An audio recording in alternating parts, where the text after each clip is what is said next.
All the way back in the summer of 2023, I had too many popsicle sticks. So I made this little stick puppet of Sunny to use in videos and B-roll footage. Fast forward to literally yesterday as of recording this script, and I still have way too many popsicle sticks. Arguably even more than last time. I also want to make more stick puppets because the last one's cool, but if I wanted to use stick puppets for a video right now, I would not be able to get away with using this old, absolutely ancient Sunny design in 2025. Hi, I'm Rose, also known as DBD Creates on YouTube, and I am just straight up creating a creature right now. For science, of course.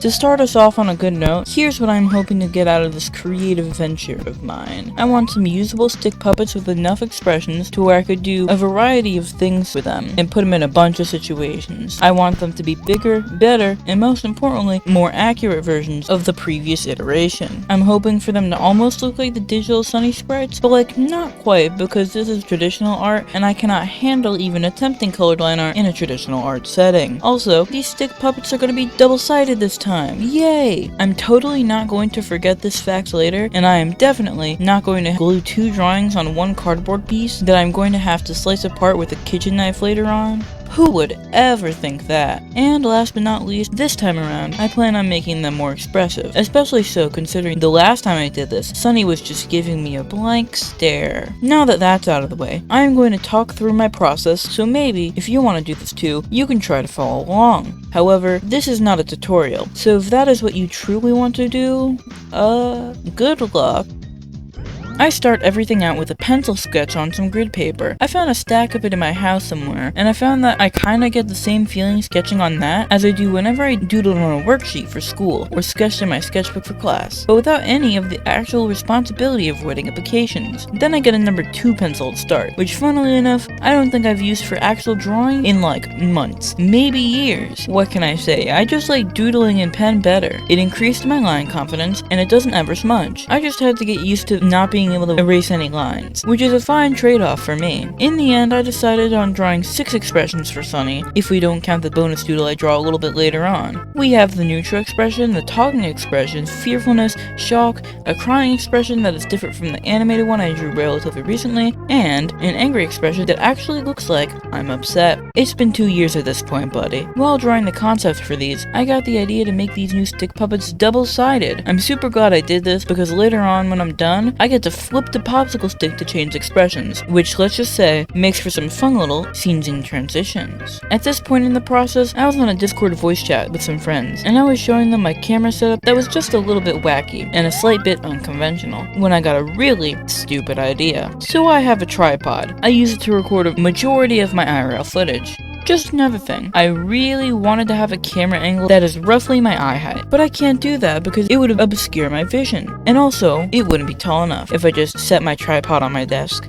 Unless... Yep, I'll admit it, I attached my tripod to my headphones. My VC friends, perhaps correctly, called this idea, quote, stupid. Well, joke's on them, I have 3 minutes of usable footage. To be fair to them, that is 3 minutes out of a 6-minute recording because the first 3 minutes were completely unusable as it was facing my desktop and nothing else. Anyways, I used this time testing a new recording method, also making a little test drawing to go with it, which will later become the mock-up, a version 0 if you will, just to see if I still got it. I mean, I'm pretty sure I know how to glue a popsicle stick to a piece of cardboard with a drawing on it, but I just wanted to go through the process once, quickly, to see if there are any adjustments to be had going forward. For the purposes of this drawing, this one had no line art in it. Speaking of line art, I am not recording the line art. Not today. Look, it's a good idea to have footage of every step of the process, I know, but it is too stressful to have to do line art and have a camera on me at all times. Honestly, the main thing towards making this decision is that in order for you guys, the viewers,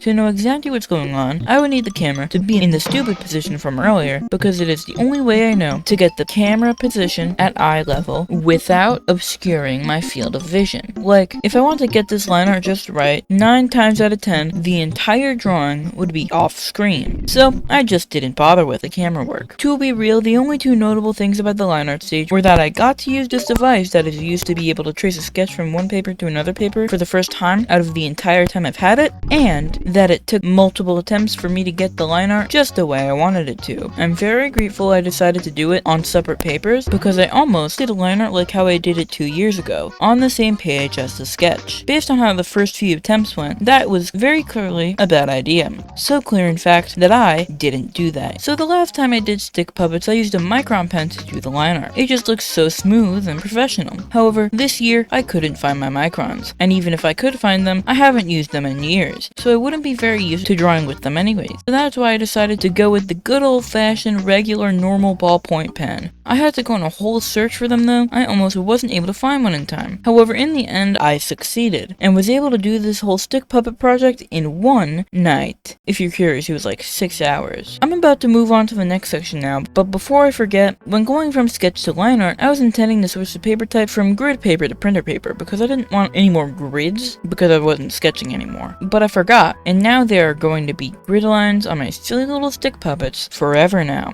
I'm honestly less mad about that than I thought I'd be when I first realized this mistake, because it's really not all that noticeable in the slightest. It honestly adds a little charm to the whole thing, like if a doodle you did in math class got fully colored in and came to life. Speaking of colors, man, I am on fire with these transitions today. Regardless, in order to get the colors exactly how I wanted them to, I had to selectively pick them out using many different mediums. You see with the mock-up I used exclusively colored pencils, yet you see, it just didn't pack the same punch as the colors from the 2023 version. That was when I remembered that at the time, I had used some hand-me-down Copic markers from one of my siblings. I don't use these markers often at all, so I had to dig them out from whatever box I put them in, and put them to good use. Other materials include this pinkish red color of a marker that isn't a Copic, but I don't know the brand name because it was also a hand-me-down, this giant wooden colored pencil I found at a thrift store that I used for the button, and at the end you see that I have to touch up an expression or two with white paint because I didn't leave enough room for the eye sparkle, but you kinda don't see that for a while.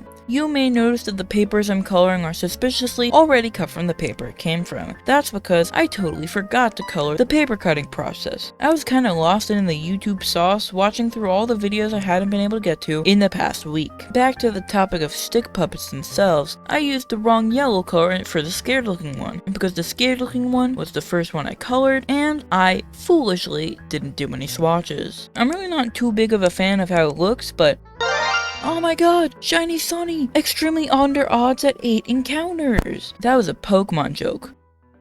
Next to the other correctly colored sprites, it kinda looks like uncooked ravioli, as opposed to the almost cooked ravioli tone of every other Sunny sprite. Damn, I'm really not beating the "my Sona is but a singular piece of ravioli" allegations. I'm not even a fan of ravioli. I had some as a kid, and I really hated the filling, whatever filling they put inside it. I like pasta though. They should invent a ravioli with a filling that I, a picky eater, do not hate. The scared stick puppet had a lot of issues actually. The paper on it kinda ripped right as I was gluing it onto the cardboard. Fortunately, I was able to glue things in such a way where it's not very visible, and it's as if nothing bad even happened in the slightest. This is the point where I randomly decided to paint the popsicle sticks red. I wasn't planning on it at first, but I noticed I had chosen 3 popsicle sticks that have like, you know the popsicle sticks with those jokes written on them? It was those ones. 3 of those. When I saw this, I wasn't really feeling it to be honest, so I painted it over. Red is the most fitting color to me because it matched the main little cloak thing Sunny has going on. Also, the legs give it enough separation that I don't think anyone's gonna be confused on where the cloak ends and the popsicle stick starts. You know?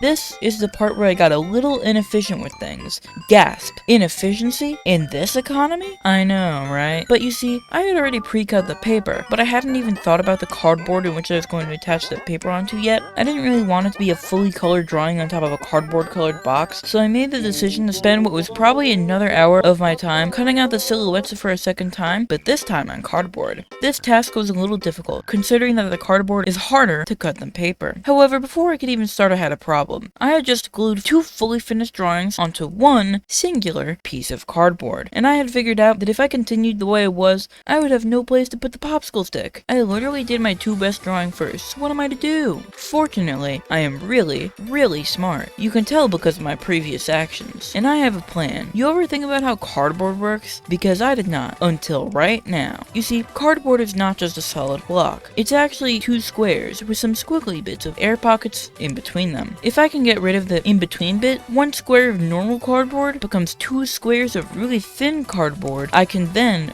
glue a bunch of normal pieces of cardboard so I can continue as usual. So that's the plan, but when I reached for the pair of kitchen scissors I borrowed for the evening, they were just a bit too thick for the job. I moved to the kitchen, where there's only one thing I can do: use a kitchen knife to cut it in half. By some miracle, it was thin enough to get through, and now I have a job to do. I think that I was there for legitimately like 7 minutes or so, slowly cutting it open and seeing more progress. Did I tell you it was slow? I was for sure not going to make that mistake again. I actually didn't do that again, but could you imagine the foreshadowing if I did that twice? Fun fact, I had to borrow my sibling Clover's phone to record footage for this because I didn't want to ruin my perfect camera angle. However, after a while, it finally split into 2 perfect little pieces, and the day was saved, and I could finally start work on cardboard cutting. The worst part of the cutting process was whenever I would cut out both sides of the section I was trying to cut out, but it would refuse to pop out for some reason, leaving behind some not good fuzzy cardboard bits that I would have to clean up later. Sometimes I would make a cut and a little bit of liquid glue would make itself known somehow, which is real interesting considering the fact that I am 99% sure all those pieces were dry, and also they definitely were not moving around at all, so I don't know how that happened. Luckily, I avoided the same mistake I made in 2023 and had 0 edges where I cut into the drawing itself while trying to cut out the cardboard around it. At this stage, I looked down at my creation and it looked back at me with a frankly pathetic looking expression. With all that said and done, these silly little stick puppets are completely and entirely finished. Time to reveal what they look like in all their silly little glory. They are about to do so many shenanigans.